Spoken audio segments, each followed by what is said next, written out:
சுயமரியாதை காக்க, பெரியாரை கற்க, திராவிடம் பயில பேராசிரியர் சுபவி அவர்களின் திராவிட பள்ளியில் இணைவீர். பயின்று சான்றிதழ் பெறும் ஆர்வம் உள்ளோருக்கு நமது ஊடகத்தில் இன்டர்ன்ஷிப் பயிற்சியும் அளிக்கப்படும். இன்றைய திராவிட பள்ளியில் இணையுங்கள். 10ஆம் நாள் காலை 10 மணி. பிக் பாஸா? பிக் பாஸ் ஸ்பெஷலா? பிக் பாஸ் ஸ்பெஷலா?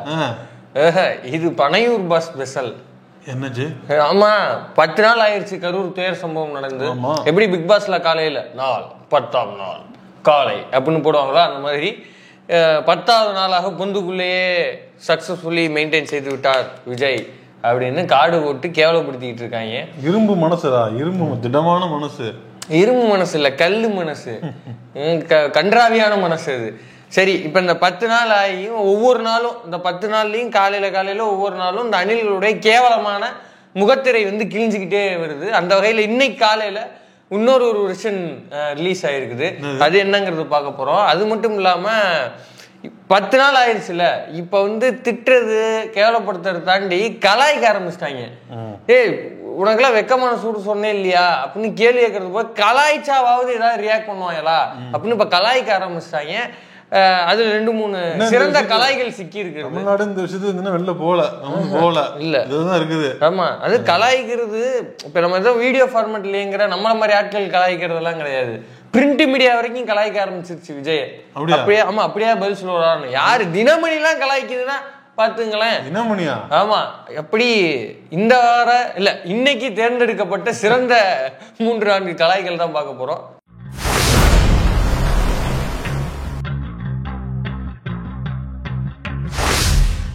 நான் எதையும் பார்க்கல, ஏதோ புதுசா கொண்டு வந்திருக்காதா? நிறைய இருக்குது. முதலாவது கலாயாக சர்டிஃபைட் ராஸ்கல்ஸ் அப்படின்னு ஒரு யூடியூப் டீம் இருப்பாங்க. இந்த ஐடி ஜோக்ஸ், ஐடி ஸ்கிரிப்டட் வீடியோஸ்லாம் பண்ணுவாங்க. கோவிட் டைம்ல நினைக்கிறேன், நிறையவே சரியா இருந்தா கோவிட் டைம்ல அவங்க வீடியோஸ் வந்து பயங்கர வைரல். நிறைய பேர் இது ஒட்டி இந்த வீடியோ வந்து ஒட்டி போஸ்ட்லாம் பண்றாங்க. இவங்க எல்லாம் ரொம்ப சாந்தமான ஆட்கள்யா, இவங்களே டென்ஷனாவே உன திட்டுறாங்க. நீ எவ்வளவு கேவலமா இந்த விஷயத்துல, விஜய் விஷயத்துல நான் எதிர்பார்க்காத ஆள்லாம் கூட ரியாக்ட் பண்ணிருக்காங்க. கிட்டத்தட்ட நான் ஒட்டுமொத்த தமிழ்நாடும் ஆல்மோஸ்ட் வந்து தன்னோட எதிர்ப்புகளை சினிமா துறையில உள்ளவங்க கூட இப்போ அவங்க கட்சியில வந்து சேரல. விஜயகாந்த் கட்சி ஆரம்பிச்ச கூட அங்க சேர்ந்து சேரல, அதுக்கு விமர்சனம் பண்ணல. ஆனா இந்த பிரச்சனை ஒரு 4-5 சினிமாக்காரங்க வந்து பேசி விமர்சனம் பண்ணிருக்காங்க இல்லையா? இப்ப முதல்ல அந்த வீடியோ பெரிய விஷயம் தான். ஏன்பா இது என்னப்பா இது? ஆபீஸ் பார்ட்டி டீம் மெம்பர்ஸ் எல்லாரும் இன்வைட் பண்ணிட்டு 5 பேரை லே ஆஃப்ல டெர்மினேட் பண்ணிட்டு நீ பாட்டி கிளம்பி போயிட்டே இருந்த. என் லைஃப்ல இந்த மாதிரி ஒரு பெயின்ஃபுல்லான ஒரு சிச்சுவேஷனை நான் ஃபேஸ் பண்ணதே கிடையாது. சரி, மனசு முழுக்க வலி. நான் உன வீட்டுல இருப்பேன், இல்லை நான் ஆபீஸ்ல என்ன நினைச்சீங்க? எங்க எல்லாம் நீ ஆபீஸ் வர பாதி நேரம் ஒர்க் ஃப்ரம் ஹோம்ல அது லாகின் பண்ணாம தான் இருக்கேன். இந்த வீடியோவா நான் பார்த்துட்டு கடந்து போயிட்டேன். உண்மையிலே ஏதோ இன்டர்வியூ நடக்குது. உண்மையிலுமே இன்டர்வியூ கிடையாது, இன்டர்வியூ நடக்குது. சரி, ஏதோ பேசுறாங்க அப்படி இருக்கு அப்படின்னு நினைச்சு நான் கிராஸ் பண்ணி போயிட்டேன்.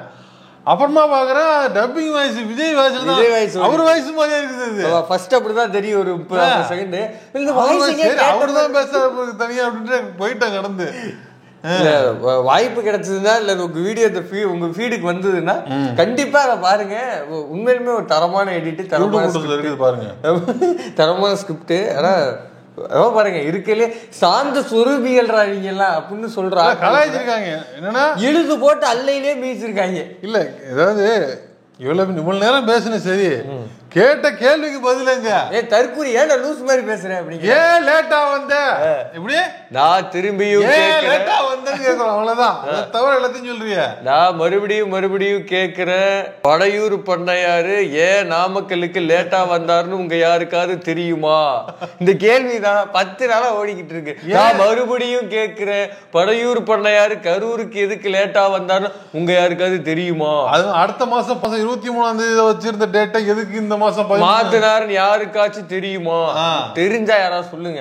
இல்ல இது எந்த அளவுக்கு பெருசுனா, தாவிக்காரங்களே 2-3 பேர் டென்ஷன் ஆயிட்டானுவ. ஒருத்தர் வந்து நான் இதுக்கு மேல அந்த கட்சியில இருக்குமா, நான் வெளியே போறேங்க அப்படின்ட்டா சடார்னு. இன்னொரு நபர்லாம் இந்த CKRன்னு சொல்லிட்டு ஒருத்தர் இருப்பாரு, இன்ஸ்டால இருக்கிறவங்களுக்கு தெரியும். அந்த தாவேக்கா ஆரம்பிச்சிருந்து தாவேக்காக்காக கூட்டம் நடத்துறது போறது வர்றதுன்னு ஏதோ ஒன்று பண்ணிட்டு ரீல்ஸ் போட்டே இருப்பாப்புல. அந்த பையன் வந்து கோவப்பட்டு ஏங்க இப்படி நடந்துக்கிறீங்கன்னு கேட்டதுக்கு அவனை தாயகக்காரனே இல்லைங்கிறாங்க, அவன் கட்சியில இப்படிதான் பேசிக்கிட்டு இருப்பான். இந்த இளைஞர்கள் வந்து விஜய் பக்கம் இருக்கிறாங்க, இளைஞர்கள் விஜய் பக்கம் இருக்கிறாங்கல்ல, அப்படிலாம் ஒண்ணு கிடையவே கிடையாது. நீ இப்ப சுத்திரா கொஞ்சம் இப்படி லிஸ்ட் எடுத்து பார்த்தோம்னா சூர்யா ஃபேனு பார்க்க போயிருக்காங்க, சூர்யா ஃபேனு, தனுஷ் ஃபேனு பார்க்க போயிருக்காங்க. ஆனா சும்மா இருக்கிறவன் பார்க்க போயிருக்கான்பா, ஒண்ணும் இல்ல. அதனால பார்க்க போறவெல்லாம் இந்த விஜய் ஃபேன்ஸ், விஜய்க்கு ஓட்டு போட போறவெல்லாம் கிடையாது. சும்மா எல்லா ஃபேன்ஸும் தான் பார்க்க போறாங்க. அவனை வெளியில வரானே பார்த்து ஒன்று வராங்க. ஆமா, உள்ளூர்ல இருக்க இண்டிபெண்டன்ட் மீடியால இருந்து இன்டர்நேஷனல் மீடியா வரைக்கும் போய் கரூரை பார்த்துட்டாங்க. இப்போ நம்ம ட்ரைப்ஸ்ல ஆரம்பிச்சு எல்லா இண்டிபெண்டன்ட் மீடியாவுமே பெரும்பாலும் போயிட்டாங்கன்னு வச்சுக்கோங்களேன். அதே போல பிபிசி தமிழ் வந்து டாக்குமெண்ட்ரி போட்டிருக்காங்க. எப்போ இந்த இறந்து போனாங்கல்ல 10 குழந்தைங்க, அந்த 10 குழந்தைங்களோட குடும்பத்தை ஆமா இல்ல இந்த டாக்குமெண்ட்ரி வந்து சமீபத்துல வைரலா போய்கிட்டு இருக்கு. அந்த இறந்து போன குழந்தைகளுடைய குடும்பத்தாரிடம் மட்டுமே பேட்டி கண்டு ஒண்ணு போட்டிருக்காங்க. இது சனிக்கிழமையே போட்டிருக்காங்க. இப்படி இண்டிபெண்டன்ட் மீடியால இருந்து இன்டர்நேஷனல் மீடியா வரைக்கும் போயிட்டாங்க கரூருக்கு. இன்னும் பண்ணையார் குத்த வச்சு உட்காந்துருக்கிறார் பனையூர்லயே. நீ ஏன் போக மாட்டேங்கிற? நான் மறுபடியும் கேட்கிறேன், பண்ணையார் ஏன் கரூருக்கு போலேன்னு உங்க யாருக்காச்சும் தெரியுமா? சொல்லிருக்கேன், ஸ்டே ஸ்ட்ராங். மாவட்ட செயலாளர்கள் வந்து கூப்பிட்டு இது பண்ணிருக்கேன், நம்ம வந்து ஸ்ட்ராங்கா வருவோம், யார் எதை சொன்னாலும் கண்டுக்காதீங்க, ஸ்ட்ராங்கா இருங்க. ஸ்ட்ராங் வாங்குறது, லைட் வாங்குறது, அப்புறம் என்ன சொல்லுவீங்க எஸ்எஃப் அது வாங்குறதெல்லாம் ரைட்டு. ஏன் நீ கரூருக்கு போகல? அதுக்கு முதல்ல பதில சொல்லு. 20 லட்சம் பணம் கொடுக்குறேன்னு சொன்னாங்கல்ல, அது என்னைக்கு கொடுப்பாங்களா? அது பணம் என்ன எதுக்கு கொடுக்கறது? ஒரு நிவாரணத்துக்கு, ஒரு பிரச்சனைக்கு வரும்போது நீ செஞ்ச தப்புக்கு தண்டம் கட்டுற, நீ ஒரு நிவாரணத்துக்கு தான். எப்ப கொடுப்ப நீ? அது இப்ப அடுத்த டெத் வந்த போதுதான் கொடுப்பியா நீ? பாதிக்கப்பட்டு காயமடைஞ்சிருந்தாங்கல்ல அந்த 108 பேருக்கும் மற்றும் இறந்தவர்களுக்கு வந்து நாங்கள் வந்து இத்தனை பேருக்கு நாங்கள் போய் நிவாரணத்தை கொடுத்துருக்கோம், இன்னும் மீதி இத்தனை பேர் இருக்கிறாங்க, அவங்க வீட்டுக்கே சென்று நாங்கள் வந்து பார்த்து நிவாரணம்லாம் கொடுத்துருக்கோம்னு டேட்டாவோட பேசினார் செந்தில் பாலாஜி. என்னைக்கு அவர் ப்ரெஸ் மீட் கொடுத்த அன்னைக்கு அவரை பார்த்து இவங்க கேட்டாங்கல்ல, செந்தில் பாலாஜி எதுக்கு போனாரு, எப்படி போனாருன்னு. அவர் குடும்பத்தை பாதிக்கப்பட்ட உங்களால குழந்தைகளை, பெற்றோர்களை, உடன் பிறந்தார்களை, சொந்தக்காரங்களை பறி கொடுத்த அந்த குடும்பத்தை அவரு போய் பாக்குறாருப்பா. அவரு பார்த்து நிவாரண தொகையை கொடுத்துருக்கிறாரு. நீ எங்க போன? 20 லட்ச ரூபா அறிவிச்சில, நீ எங்க போன? திமுகவினுடைய இன்னொரு துணை பொதுச் செயலாளர் கனிமொழி அவர்கள் வந்து அவங்க போய் சில குடும்பத்தை பார்த்து அவங்க நேரடியா காசோலையில அவங்க நேரில் பார்த்து கொடுத்துட்டு வராங்க. நீ போனியா, நீ வச்சியா, நீ எதுக்கு போன? சரிப்பா அவங்க போனாங்கல்ல, நீ என்ன கழட்டிக்கிட்டு இருக்க மணியூர்ல? மோடி மாதிரி அறிவிப்பு மட்டும் தான் இருக்கு, 15 லட்சம் போட்டுருவோம் அப்படின்னாங்கல்ல, அது மாதிரி 20 லட்சம் போட்டுருவோம் அப்படின்னு ஏமாத்துறாங்க. ஒரு கூத்து தெரியுமா? வாய்க்கு வந்ததானே சொல்லிவிடு, 50 லட்சம் 1 கோடி சொல்லு. இன்னொரு கூத்து தெரியுமா? தாவேகா தரப்புல இருந்து யாரும் அந்த பாதிக்கப்பட்ட குடும்பத்துக்கு போன் பண்ணி கூட பேசலைங்கிறது தகவல். ட்ரைப்ஸ்ல வந்து வெளியே இருக்குது காணொலி. வாய்ப்பு இருக்கிறவங்க இது வரைக்கும் பார்க்கல அப்படின்னா தயவு செஞ்சு போய் பார்த்துட்டு வந்துருங்க. பாதிக்கப்பட்ட குடும்பத்தினர் வந்து நேர்ல சந்தித்து பேட்டி எடுத்து போட்டிருக்காரு அரவிந்த், அதனால அதை போய் பார்த்துருங்க. அதுல அவர் கேட்கிறாரு, ஏங்க தாவேகா சார்பா யாராவது பேசியிருக்காங்களா அப்படின்னா, அதெல்லாம் யாரும் பேசலைங்க அப்படிங்கிறாங்க. பாருங்க, உன்னை பாக்குறதுக்கு வந்து செத்து போயிருக்காங்க, ஆனா நீ அங்க போன் கூட பண்ணி லோக்கல்ல வந்து டிவிக்குன்னு ஒண்ணு இருக்கா இல்லையா? அவ்வளவு கூட்டம் வந்துச்சுங்கிறீங்க, 20,000 பேர் 30,000 பேர் இருக்கிறாங்க. லோக்கல்ல ஒரு ஒன்றிய செயலாளர், கிளை செயலாளர், அது மாதிரி மாவட்ட செயலாளர் வேற யாராவது இருக்காங்களா இல்லையா? போய் பாக்குறாங்களா இல்லையா? 41 வீடு இருக்கு. மதியம் தூக்கணும்னே பூட்டு போட்டு போயிட்டாங்களே ஆபீஸ்க்கு, அவ்வளவுதான். இவ்வளவுதான் இவங்க அரசியல். இப்படி இருக்கிற ஆட்களை நம்பி இவங்க வந்து ஆட்சி ஒப்படைங்கிறாங்களே, கிளுகிளுன்னு இருக்கும். தமிழ்நாடு வேணுமா அவங்களுக்கு? அதான் பாருங்க, இப்ப இந்த பிபிசி இன்டர்வியூலையும் சரி, அரவிந்த் எடுத்த ட்ரைப்ஸ் இன்டர்வியூலையும் சரி, 2 இன்டர்வியூலையுமே காமனா ஒரு விஷயம் சொல்றாங்க. என்னன்னா, இதுல தாவேக்காரங்க மட்டும் போகல, விஜய் அப்படிங்கிற நடிகர் ஒருத்தர் வராரு, நம்ம வீட்டுல இருந்து பக்கத்துல வராரு, அப்ப போய் பார்த்துட்டு வந்துருவோம்னு சிலர் கிளம்பி போயிருக்கிறாங்க. அப்படி கிளம்பி போனவங்களும் இறந்து போயிருக்கிறாங்க. அப்படி போனவங்களும் கணிசமான நபர்ல இருக்கிறாங்க. அவங்களுக்கு என்ன நிவாரணம்? அவங்களுக்கு நீ என்னதான் சொல்ல போற?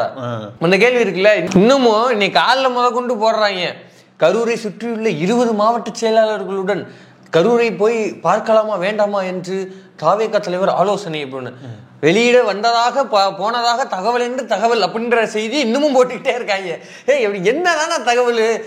டேபிளுக்கே குத்து உட்காந்துருப்பாங்க போல் இருக்கு. அவர் என்ன பேசுறாரு உடனே அந்த நியூஸ் ஆகல. ஒரு விஷயம் புரிஞ்சுக்கணும், அவன் வந்து வெளியூர் போன ஒரு ஆலோசனை கேட்டுக்கிட்டே இருக்காரு. வெளியூர் போனா மட்டும் புடிச்சுக்கிட்டே கேமரா போகுதுல்ல, அவன் மத்த நேரத்துல வெளியில போனா மட்டும் ஏன் வந்து புடிச்சிட்டு கேமரா போக மாட்டேங்குது?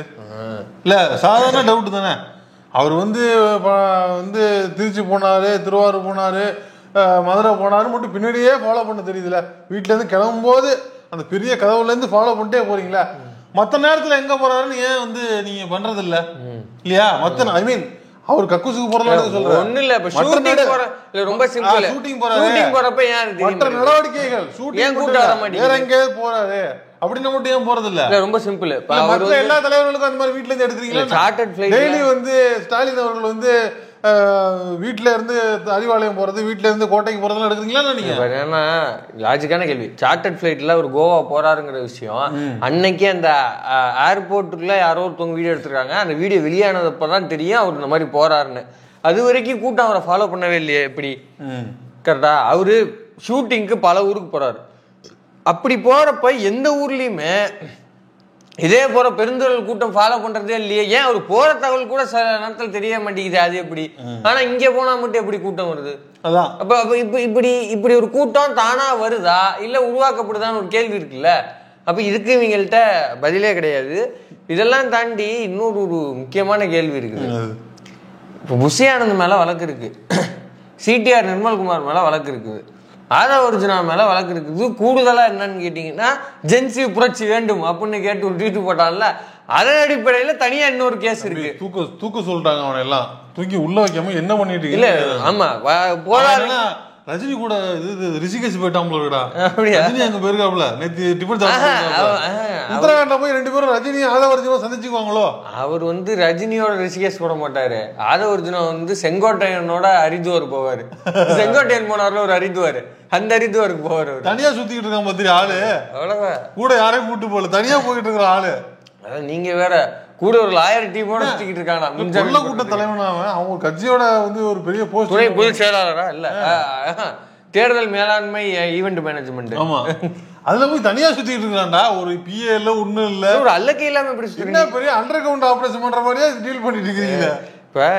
இப்ப இவங்க மேலாம் வழக்கு இருக்குது, இவங்க எல்லாம் தலைமுறைவா இருக்கிறது இல்ல அசலூருக்கு தப்பி ஓடுறதுல ஒரு லாஜிக் இருக்குது. நான் மறுபடியும் கேட்கிறேன், புச்செட்டி ராஜ்மோகன் எதுக்கு போனை சுவிட்ச் ஆஃப் பண்ணான்னு உங்க யாருக்காவது தெரியுமா? இந்த காலேஜ் பில், நான் மறுபடியும் கேட்கிறேன், இந்த காலேஜ் பில் எது தலைமுறைவா இருக்கான்னு யாருக்காவது தெரியுமா? உலகமே இதான் கேட்டுக்கிட்டு இருக்குது. ராஜ்மோகா நீ ஏன் வெளில வராம தெரியுற? நீ அட்டை கத்தியா? நீ எதுக்கு தலைமுறைவா? நீ வாப்பா, உன்னை யாரும் தேடவ, நீ அவ்வளவு ஒருத்தர் இல்ல, நீ சும்மா வா, ஒன்னும் பிரச்சனை இல்லைங்கிறாங்க.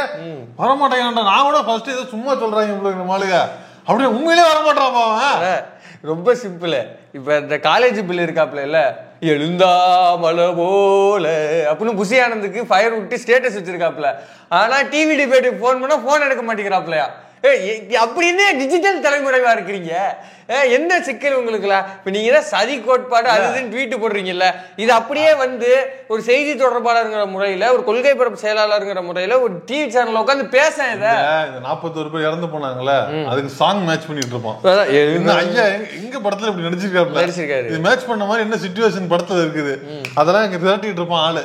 நாளைக்கு நாளைக்கு எடுத்துட்டு வந்துருவாங்க. பாருங்களா, நீ அதுல நடந்துகிட்ட மாதிரி தான் இதுல நடந்துக்கிறாரு. அந்த பாட்டுல அப்பயே தலைவர் பாடிட்டாரு. அவ்வளவுதான் அப்படின்னு படத்தை வச்சு மேட்ச் பண்றதுக்கு படங்களை எடுத்துக்கிட்டு இருப்பான். மறுபடியும் கேட்கிற, இந்த 2 பேர் எதுக்காக தலைமறைவா இருக்காங்க உங்க யாருக்காவது தெரியும்? ஒண்ணும் இல்ல. இப்போ யாரு புஷி ஆனந்த், விஜய் இல்ல வந்து ஆதவ அர்ஜுனாலாம் உண்மையிலே ஒரு பெரிய கையா இருக்கிறாங்க.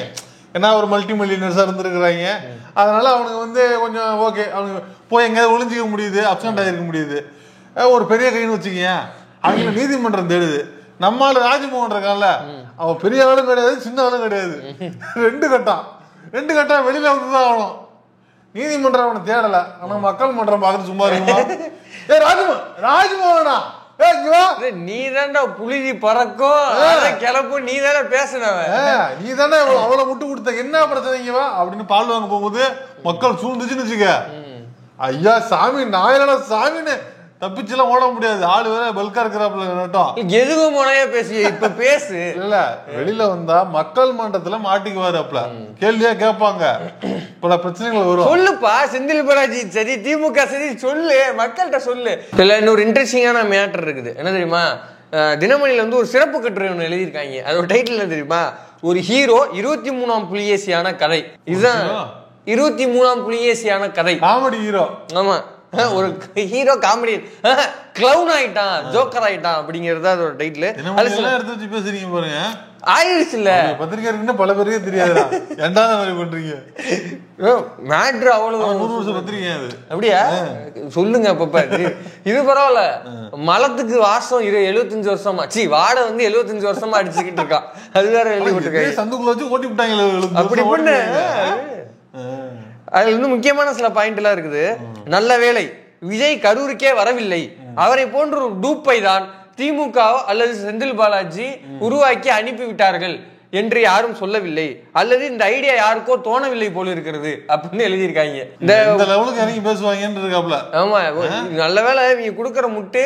இன்னும் அன்னைக்கு வந்தது எங்க தளபதியே இல்ல, அந்த வேலாயுத படத்துல இது எங்க அண்ணனே இல்ல அப்படிவாங்கல்ல, அந்த மாதிரி இன்னும் யாரும் சொல்லல. நல்ல வேலை அந்த பாயிண்ட் யாருக்கு யோசிக்க தோணல அப்படின்னு இருக்காங்க. இன்னொரு பாயிண்ட் சொல்லியிருக்காங்க. இந்த ரசிக இளைஞர்களிடையே இருப்பது மிகவும் ஆபத்தான மனப்போக்காகத்தான் கருதப்படும். கொஞ்சமும் அச்சமின்றி வெறி கொண்டவர்களை போல தீவிரமாக செயல்படுகிறார்கள். பார்த்தா கடிச்சுறானுங்க, கரண்ட் கம்பினா தாவிடுறானுங்க. எதுக்குமே கட்டுப்பட மாட்டேங்கிறாங்க, எதையும் கேட்க. இப்போ யூஸ்வலா முன்னாடி எல்லாம் வந்து போலீஸ் வந்து ரொம்ப ஒரு ரஃபா இருப்பாங்க, தடியடி நடக்கும், தாண்டி போக மாட்டாங்க. இப்பெல்லாம் போலீஸும் வந்து அந்த மாதிரி நடந்துக்கிறது இல்ல. அதுல ஒரு சீன் வந்து இருந்துச்சு இல்ல, ஒரு 2-3 வீடியோஸ் ரிலீஸ் ஆச்சு. அது ஒரு மேல இருந்து பிரிட்ஜ் மேல இருந்து ஒரு ஷாட், போலீஸ் எல்லாம் தள்ளிட்டு ஓடுவானுங்க. அவ்வளவு, அதாவது பிரிட்ஜ் மேல இருந்து காட்டுறாங்க, எல்லாம் ரோடு வரமா நிக்கிறாங்க. எவனோ எங்க இருந்து ஒரு சேதியை பாஸ் பண்ணிட்டாமல இருக்கு, தும்முன்னு ஓடுறாங்க. அத்தனோட போலீஸை வச்சுட்டு அவ்வளவு பேர் எப்படி கட்டுறது பாருங்க. போலீஸ் தள்ளுதுன்னே வச்சுங்க, இத்தனை பேர் சேர்ந்து தள்ளினாங்கன்னா போலீஸ் விடுவாங்க. அதாவது இவனுங்க பண்ற அட்ராசிட்டிக்கு போலீஸ் ஹேண்டில் பண்ணணும்னா எல்லா கூட்டத்திலும் தடியடி நடத்தணும். எல்லா கூட்டத்திலும் தடியடி நடத்தினா பாதி பேர் மிஞ்ச மாட்டாங்க. ஏன்னா இத்தனை இருக்கிறாங்க, அடிச்சா அட்டில எல்லாம் சப்பையா கழட்டிட்டு வந்துடும். அதனால எல்லா கூட்டத்திலையும் அவங்க அடிக்கிற மாதிரி நடந்துக்கிறானுங்க. ஆனா போலீஸ் யாரையும் அப்படி அடிக்கிறது கிடையாது, கொஞ்சம் கொஞ்சம் பாக்குது. சரி ஓகேடா, நீங்க எவ்வளவு லெவலுக்கு போங்கடா, சரி ஒண்ணும் பண்ண முடியாது மேல. அதோட விளைவுதான் இப்படி இங்க வந்து நிக்குது. சொல்லிதான் பார்க்க முடியும். இந்த 40 பேருக்கு அந்த கரூர் கூட்டத்துல இருக்குல்ல, எல்லா இடத்துலயும் போலீஸ் நிக்கிறாங்கப்பா. இறந்து போற பக்கத்துல அவங்களும் ட்ரை பண்றாங்க, அவங்களும் தண்ணி. போலீஸ் இல்லன்னாங்க இல்ல, போலீஸ் தான் பதட்டப்பட்டு இருக்குது. போலீஸ் ஹெல்ப் பண்ணலனா ஃபீல்ட்ல இருக்க ரிப்போர்ட்டர்ஸ் சொன்ன விஷயம் எல்லாம் போலீஸ் எல்லா 41ங்கிறது நம்ம அன்னைக்கே சொன்ன மாதிரி 141 தான் ஆயிருக்கும். இவங்க புழுகுறாங்க இல்ல, எல்லா உளுந்து உள்ள இடத்துலயும் போலீஸ் இருக்குது. எல்லாரையும் அவங்க தான் ஹரிய பண்றாங்க, எஸ்கியூப் பண்ணி அவங்க தண்ணி கொடுக்குறாங்க, தூக்கிட்டு போக சொல்றாங்க. அவங்க எல்லா இடத்துலயும் இருக்காங்க. ஏன் ஒரு போலீஸ் விசிறி இல்லையா? ஏன் இன்னொரு இடத்துல ஒரு லேடி போலீஸ் அவங்க அந்த இன்னொரு லேடியை வந்து தாங்கி பிடிச்சிட்டு வாங்கன்னு தூக்கிட்டு போலையா? இப்ப இவங்க எல்லாம் காவல்துறை இல்லையா? சோ முழுக்க இந்த கடைசியில இவங்க எழுதுற மாதிரிதான் இது. இவங்க வந்து முழுக்க வெறி கொண்ட காட்டு மிராண்டிகளா தான் நடந்துக்கிறாங்க. இதுல முக்கியமான விஷயம் என்னன்னா, இப்ப இந்த குட்டி குஞ்சா இருக்கானுங்கல்ல, அவங்க எல்லாம் ஏறி போயிட்டாங்க. மாட்டினது முழுக்க ஒண்ணு அதிக வயசு இல்ல ரொம்ப கம்மி வயசு. இதான் பிரச்சனை. ரொம்ப இள வயசுல கம்மியா தான் இருந்திருக்கிறாங்க. ஏன்னா அவனுங்களாம் தவி போயிட்டானுங்க. கூரை பிச்சுக்கிட்டு போறது, ஆஸ்பரா செட்டை பிச்சுக்கிட்டு போறது, டிரான்ஸ்ஃபார்ம்ல ஏறினது, வீட்டு மேல இளைய அணில்கள் தாவி விட்டன. ஆமா, பெரிய அணில்கள் பொதுமக்கள் தான் மாட்டிக்கிட்டாங்க. இதுல இவன் கேட்டார்ல, கரூர்ல மட்டும் எப்படி நடந்தது அப்படின்னு. நாமக்கல்ல இதே போல காலைல நடந்திருக்குது. செருப்படி பொதுமக்கள்கிட்ட நச்சுன்னு விழுகவும் சில தனியார் ஊடகம்லாம் இன்னைக்கு காலைல அந்த ஃபுட்டேஜ் ரிலீஸ் பண்றாங்க. பாருங்க, நாமக்கல்ல இப்படி மயக்கம் போட்டு விழுந்திருக்காங்க அப்படின்னு இப்படியே தூக்கிட்டு போறாங்க.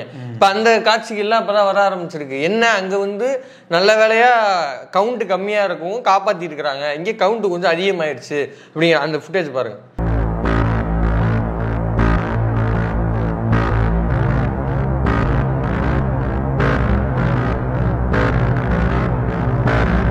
பார்த்தீங்களா எப்படி தூக்கிட்டு போறாங்க? பார்த்தீங்களா? இது இப்ப இதெல்லாம் எப்படி நடந்துச்சு? கரூர்ல மட்டும் எப்படி நடந்துச்சு? இப்ப நாமக்கல்ல தங்கமணி உள்ள ஆளை இறக்கிட்டாரா சொல்லு. இல்ல, நாமக்கல் விஷயம் அப்படியே மறைக்கப்பட்டிருக்கு. அந்த வீடியோஸ் இன்னும் கொஞ்சம் கொஞ்சம் வெளில வரும்போதுதான் கரூர்ல மட்டும் எப்படி நடந்தது பாத்தீங்களா அப்படின்னு சொல்லிட்டு இருப்பாப்லையா, அப்புறம் தான் தெரியும் என்ன. இப்ப இதுக்கு ஒரு கான்ஸ்பிரசி எழுதுங்களேன் தங்கமணி பேர்ல. ஏன் எழுத மாட்டேங்கிறீங்க? டிடிவி சொல்ற மாதிரி ஒரு வேலை எதுவும் ரகசிய டீலிங் போய்கிட்டு தான் இருக்கு போல் இருக்கு. சொல்றாரு, ஏன் இந்த ஒரு கூட்ட நெரிசல் இப்படி மக்கள் பலி இருக்காங்க, இப்படியான சோக நேரத்துல கூட அரசியல் பண்ணி அண்ணாமலை அரசியல் பண்ணிட்டு தெரியுறாப்ல, ஓப்பனாவே பேசுறாப்ல. அந்த மாதிரி பிரைஸ் பண்ணிருக்காப்ல டிடிவி. கூட்டணி இந்த நேரத்துல கூட்டணி பேசுறீங்களே நீங்க, டிடிவி திட்டுறாரு அவங்க எல்லாம், இந்த நேரத்துல கூட்டணி பேசுறீங்களா மனுஷரா நீங்க எல்லாம் அப்படின்னு. அப்ப இவங்களை பொறுத்த வரைக்கும் எதுவுமே அரசியல் தான். தாவேகாரங்களை பொறுத்த வரைக்கும், பனையூர் பண்ணையாரை பொறுத்த வரைக்கும் இந்த சாவையும் அரசியலாக்கி தான் இது பண்றாரு. இதைத்தான் வந்து இவர் பெருமாள் முருகன் அவர்கள் அவரோட பிளாக்ல எழுதியிருந்தாரு. அதான் நம்ம போன வீடியோல வாசிச்சு காட்டியிருந்தோம்.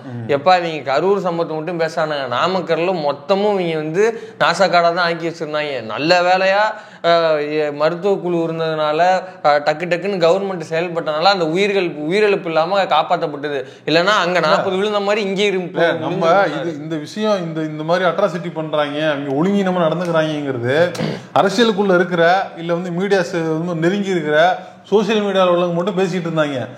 இவனோட ஒட்டுமொத்த இந்த ஒழுங்கினங்களும் கட்டுப்படாத தன்மையும் இவ்வளவு பெரிய விலை கொடுத்துதான் வெளியே பொதுமக்களுக்கு தெரிய வேண்டியது. ஒரு உலகத்துக்கு இல்ல பொதுமக்களுக்கு வந்து இவ்வளவு பெரிய உயிரிழப்பு கொடுத்து அல்லது வந்து விளைவு கொடுத்து தான் இந்த சம்பவம் நம்மளுக்கு தெரியல. இந்த ஃபுட்டேஜ் வெளியிடுற இந்த ஊடகங்கள்லாம் நாமக்கல்ல மயங்கி விழுந்தப்பயே நீ எடுத்திருக்கீல, இப்ப இந்த ஃபுட்டேஜ்லாம் அர்ச்சிவ்ல இருந்தானே வருது.